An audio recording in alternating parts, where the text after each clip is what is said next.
penemuan induksi magnet. Jadi ketika Hans Sebastian Ørsted melakukan percobaan mengenai kawat ya dan membuktikan bahwa magnet dapat dibuat dari kawat berarus atau elektromagnet, timbul pertanyaan sebaliknya. Mungkin nggak ya kalau arus listrik dihasilkan oleh magnet? Jadi kalau Ørsted mencobanya adalah magnet dihasilkan dari listrik, sekarang pertanyaannya adalah kebalikan. Apakah mungkin listrik dihasilkan dari sebuah magnet? Hal ini ternyata dibuktikan oleh Joseph Henry dan dipublikasikan oleh Michael Faraday, ya, di mana suatu induksi magnet dapat menghasilkan listrik. Ini adalah si Michael Faraday, ya. Nah, apa sih yang dia lakukan oleh si Faraday ini supaya membuktikan bahwa kita bisa menghasilkan listrik dari magnet? Jadi dia melakukan percobaan dengan mendekatkan elektromagnet dengan sebuah besi yang dililitkan oleh kawat. Nah, ternyata pada kumparan yang di samping timbul arus listrik. Jadi dia percobaan seperti ini nih kira-kira nih. Di sini ada besi, sama-sama besi ini, satu tempat yang sama. Yang ini dililit dengan kawat dihubungkan kepada suatu baterai, sumber tegangan. Ada saklar. Yang satu lagi ada lilitan tapi dihubungkan ke galvanometer. Gitu ya. Nah, ternyata ketika ini ditutup, buka secara cepat, itu galvanometer ini bergoyang nih ke kanan, ke kiri, ke kanan, ke kiri, dan seterusnya. Ini kenapa? Karena ternyata timbul yang namanya arus induksi. Ya, jadi dari listrik menghasilkan magnet, magnetnya ini diinduksi ke sini, kembali menghasilkan listrik. Percobaan Faraday kira-kira seperti ini nih secara detailnya. Jadi bisa disimpulkan kalau arus induksi itu adalah arus listrik yang ditimbulkan akibat perubahan garis medan magnet.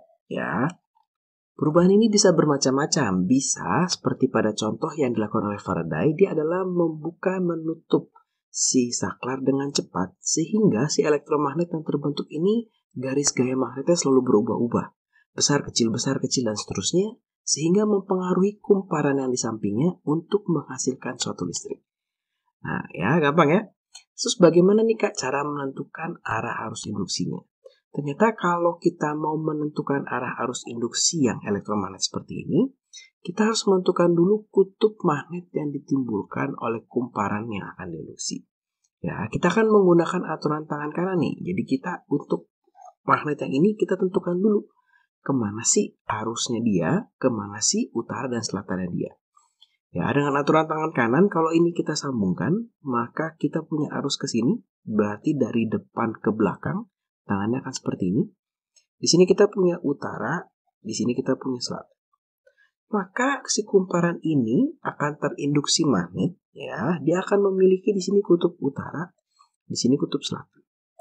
Dengan aturan tangan kanan yang sama, ya, utara kan utaranya di sini nih, maka jempolnya kita ke sini nih. Oh, ternyata kita mendapati sama nih arahnya ke sini. Nah, arahnya ke sini ya. Sehingga dia nih arahnya ke atas, kemudian dia ke belakang, baru turun ke sini, baru dia ke sini. Nah, ketika dia ke sini dia akan harusnya kan ke kanan nih. Dia akan mendorong si galvanometernya bergerak ke kanan. Nah, jadi gitu ya cara menentukannya ya. Nah, kita coba yang bawah nih. Sekarang nih arusnya ini positifnya baterai, negatifnya baterai, berarti harusnya ke sini. Dari belakang dia ke depan, berarti dia ke bawah. Dia ke bawah gini ya. Maka tangan kanan kita akan seperti ini dari belakang ke depan. Kemudian ini adalah arah utaranya, ini adalah selatannya. Maka di sini menjadi selatan. Si kumparan yang akan diinduksi, di sini akan menjadi utara. Dengan menggunakan aturan tangan kanan yang sama dia akan seperti ini, ya. Berarti ini arusnya dari sini ke sini. Nah, dari bawah dia naik ke atas, ke belakang, terus ke depan, ke depan, sampai dia ke sini. Sampai ke sini, dia dari kanan ke kiri, maka dia akan mendorong si galvanometernya ke kiri. Ya, ketika dilepas, galvanometernya akan balik ke kanan, atau mungkin bahkan sampai melewati titik setimbangnya.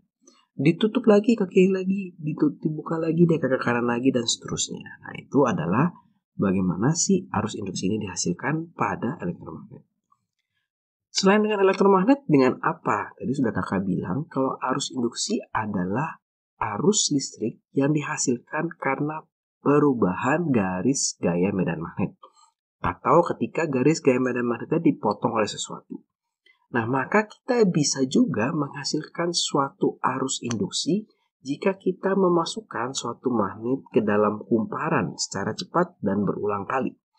Ya, jadi seperti ini nih. Ini akan dimasukkan, dikeluarkan, dimasukkan, dikeluarkan. Jadi dimasukkan, dikeluarkan, dimasukkan, dikeluarkan. Dia akan mendapatkan gaya magnetnya, ya, akan mendapatkan arus.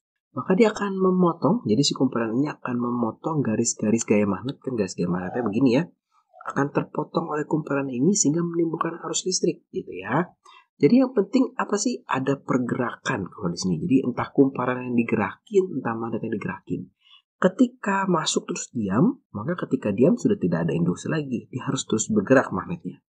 Nah, bagaimana cara menentukan arah dari si galvanometernya kalau kasusnya seperti ini? Kita akan melihat kutub magnet yang masuk. Yang masuk adalah utara, maka di sini akan menjadi utara, di sini akan menjadi selatan. Kemudian kita akan menggunakan kaidah tangan kanan. Dimana kalau ini utara, maka jempolnya sebelah kiri. Maka kalau kita lihat ke 4 jarinya, ya, berarti dia dari depan ke belakang nih ke atas. Jadi ke atas, dia ke belakang, yang titik-titik ini ke belakangnya, ke belakang, kemudian ke sini, maka jarumnya akan menyimpang ke sini. Nah, ketika si magnetnya ditarik keluar, maka berubah nih. Jadi dia tadi dalam nih, sekarang ditarik keluar nih. Maka di sini menjadi selatan, di sini menjadi utara. Sehingga nanti garis gaya magnetnya akan berubah nih, ya, dan arus yang dihasilkan juga berubah. Dia akan seperti ini, dia akan geser ke sebelah kiri. Artinya ketika magnet ini dimasukkan, dikeluarkan dengan terus-menerus, dia akan menghasilkan pergerakan galvanometer atau arus listrik yang berubah-ubah. Ya, kira-kira seperti itu. Jadi apa sih yang mempengaruhi GGL induksi atau besarnya arus listrik yang dihasilkan oleh induksi magnet? Nah, untuk faktor ini yang kita pandang, kita lihat adalah ini. Jadi masalah pergerakan si magnetnya. Di mana berarti yang mempengaruhi adalah kuat medan magnet yang digunakan. Semakin kuat, maka semakin besar GGL induksi atau arus induksi yang dihasilkan. Pada percobaan Faraday yang tadi, maka ketika baterai yang digunakan semakin besar, arusnya semakin besar, medan magnet elektromagnet yang dihasilkan semakin besar, maka induksi yang di sebelahnya juga akan semakin besar. Kemudian kecepatan, jadi semakin cepat dia masuk keluar akan semakin besar GGL induksinya atau arus induksinya karena semakin cepat perubahan garis gaya medan magnetnya. Yang ketiga adalah jumlah lilitan pada kumparan. Semakin banyak maka semakin banyak kumparan atau logam yang memotong garis gaya medan magnet tersebut. Artinya semakin besar induksinya atau arus induksi yang dihasilkan. Bagaimana sih contoh-contoh soalnya? Contoh-contoh soalnya ini biasanya berkaitan dengan teori-teori, ya. Seperti contoh soal yang pertama. Perubahan suatu arus listrik oleh suatu perubahan medan magnetik dikenal sebagai apa? Pembangkit listrik tentu bukan. Transformasi tentu bukan. Induksi, tapi yang lebih tepat itu adalah induksi elektromagnet, ya. Yang nomor 2, berikut ini adalah cara menimbulkan arus induksi kecuali apa? Nah, tadi kakak sudah bilang pada intinya dia harus terus bergerak. Jadi kalau kita punya kumparan atau solenoida, kemudian ada magnet, cuma kita masukin doang ke dalamnya, set, gitu ya, sekali saja.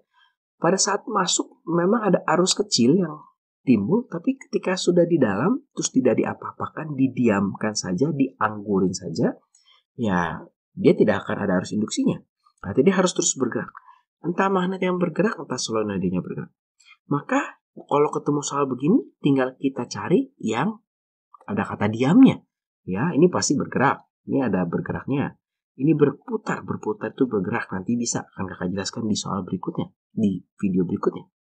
Maka jawabannya adalah yang B. Ya. Kita coba yang nomor 3. Tentukan apa yang terjadi pada jarum galvanometer ketika magnet masuk dan keluar. Jadi di sini kakak punya magnet yang masuk duluan S, maka di sini S dulu. Ya, di sini kita boleh melihat di sini adalah seperti ini kutubnya, ya. Maka dia akan dari sini dia akan naik ke belakang kemudian turun ke depan sehingga dia akan arusnya seperti ini. Dia akan bergeser ke kiri. Jadi untuk yang kondisi pertama yang masuk, ini yang masuk dulu, dia akan bergeser ke kiri. Biasanya kalau kita sudah tahu yang masuk, maka ketika dia keluar, maka dia akan bergeser ke kanan, ke sebaliknya, gitu ya. Sekarang kita coba nomor 4. Sebuah magnet batang digerakkan menuju ke sebuah kumparan kawat seperti ditunjukkan pada gambar. Apa sih yang tidak terjadi pada kutub jika kutub utara ini masuk ke dalam kumparan terlebih dahulu gitu ya? Yang pertama, medan magnetik yang melalui kumparan berubah. Yang ke B, GGL diinduksikan pada kumparan. Oh, ini jelas banget ya, pasti ada arus. Yang A, nanti kita analisis yang lain. Magnet batang dialiri arus listrik. Yang D, jarum galvanometer menyimpang. Tentu, kalau ada GGL dia akan menyimpang. Maka kita tinggal cek yang A atau yang C nih. Apakah medan magnetik yang melalui kumparan berubah? Ya, betul berubah. Kenapa? Karena dia medannya kan awalnya begini nih. Ketika dipotong dia akan sedikit berubah sehingga menimbulkan arus listrik, ya. Tapi batangnya sendiri itu tidak dialiri listrik, ya. Maka jawaban yang tepat yang tidak terjadi adalah batang magnetnya dialiri listrik. Kita coba yang nomor 5 dan yang nomor 6. Yang nomor 5, sebuah magnet digerakkan pada kondisi pertama secara cepat, pada kondisi kedua secara perlahan, menuju ke sebuah kumparan. GGL induksi yang dihasilkan bagaimana? Ini berarti berkait dengan faktor-faktor tadi. Semakin cepat, dia akan semakin besar. Maka yang lebih tepat itu jawabannya A. Yang B tidak mungkin. Tidak dapat ditentukan, pasti bisa ditentukan. Ya, tinggal mana yang lebih besar. Yang lebih besar adalah yang cepat, berarti yang A. Yang nomor 6, apabila magnet digerakkan menuju kumparan, GGL induksi akan dihasilkan. Untuk meningkatkan apa yang bisa kita lakukan. Perbanyak kumparan, lilitan, betul ya, karena dia semakin banyak yang memotong garis gaya medan magnetnya. Kurangi hambatan, oke, kita coba ya. Yang nomor 3, gerakan magnet lebih cepat. Ya, oke, betul ya. Gunakan kawat yang lebih besar. Nah, kawat yang lebih besar tuh enggak. Nah, si R ini juga sebetulnya tidak berpengaruh gitu ya. Maka untuk yang tepat itu adalah 1 dan 3.